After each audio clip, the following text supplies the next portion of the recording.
every day we roll it up, yeah, we get it back. We do not feel we got the backwards on this on stack. Yeah, this shit on stack. Wait. Oh man, they go to Jake. That was 12, bro. MCAT 314 final is going to be Crystal Lake Park, just north of the boathouse.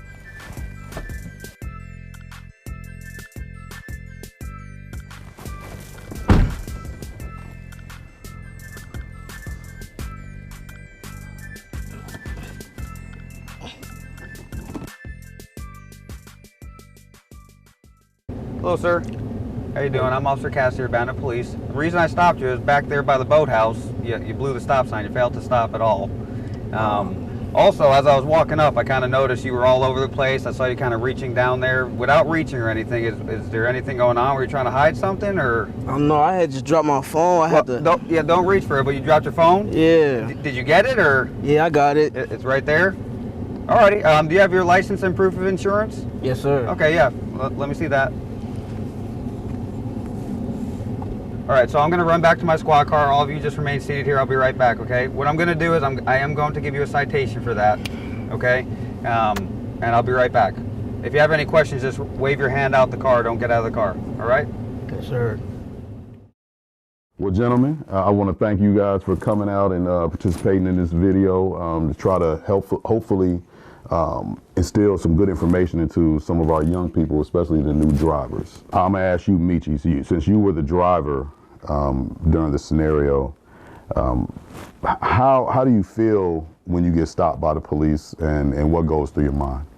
Well, I mean, when I first get stopped by the police, you know, I first get that little feeling of nervousness, but then I think again, you know, what if I did wrong? And if I know I did something wrong, then, I mean, I just got to take the punishment. But if I know I didn't do anything wrong, I just think, like, it's just a nervous thinking going through my head, just thinking, just stay still as possible. That's what I think in my head.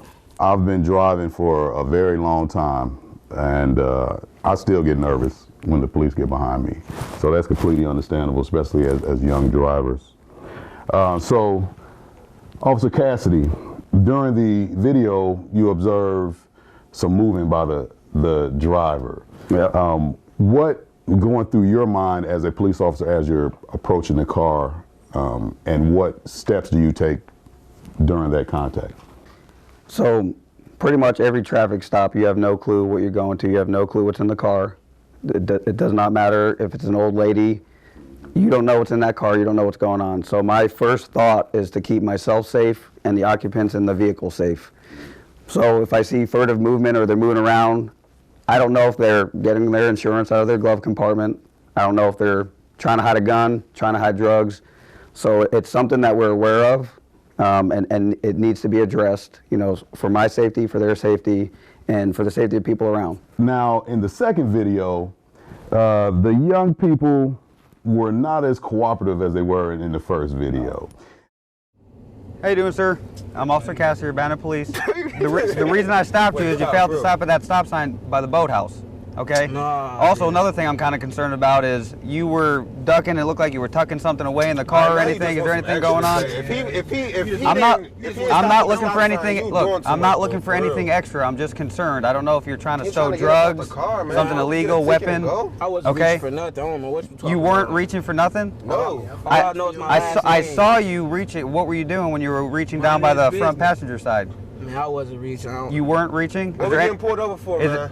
Like I said, you guys are being pulled over because you failed to stop at the stop sign, okay? So can we get the ticket for the stop sign? I'll work on that. I'm concerned about what might be in the car because of what I saw. Okay. What I'm going to have you do, I'm going to have you get out and stand with Officer Robinson, okay? So can I have you step out of the vehicle, sir? For video purposes, you chose to get them out of the car. Knowing that you can also get them out of the vehicle if they are cooperative, but why are some of the reasons you would get them out of the car? So I had a backing officer who was also on scene, Officer Robinson. I had them exit the vehicle because I'm not going to search a vehicle while people are inside of it. If there's a handgun around or something dangerous, a weapon, it's safer to have the vehicle empty. So having someone step out of the car doesn't mean they're going to be arrested. It doesn't mean they're in trouble. It's for safety. What are some of the things that you think could have been handled differently on your guys' end to make the stop smoother? I feel like we could have been more compliant. more like respectful to the officer.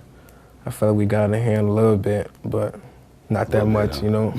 I mean, to be honest, and to fix the better the situation, I would probably just keep my thoughts to myself, just answer the questions yes or no, and just be respectful. You know, you gotta give respect to earn it. So That's a good motto. Give the respect.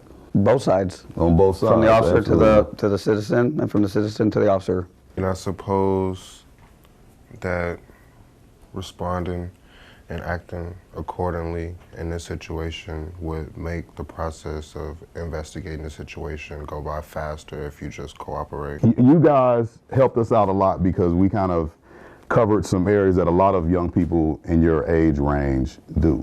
There's a lot of negative stigmas about the police out there. All police aren't the same. All departments aren't the same. All young people aren't the same. As you've seen today, each traffic stop is a social encounter between the community and law enforcement. In the first video, the driver satisfied the officer's inquiry about the movement he observed, so no further action occurred. In the second video, the driver and passenger were being uncooperative. It was clear that there was movement that raised the officer's awareness, which the occupants then denied. This prompted a different response by the officer. One of the key points we would like to drive home would be to give the same respect that you request and deserve. Thank you for watching. For more information, please contact the Human Relations Division at 217-384-2466.